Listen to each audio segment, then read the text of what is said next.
Have you ever wanted to move just your pages from one WordPress site to another without taking all your posts, comments, and other stuff with it? Well, good news. WordPress makes this super easy, and I'll walk you through the exact steps in under 2 minutes. First, log into your WordPress dashboard. From the left-hand menu, look for Tools. When you hover over it, click on Export.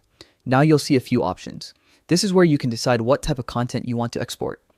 By default, WordPress might show all content, but since we only want pages, select the option that says Pages.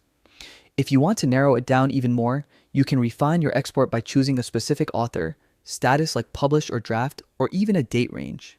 This is totally optional, but it's perfect if you only need certain pages. Once you've set that up, click the Download Export File button.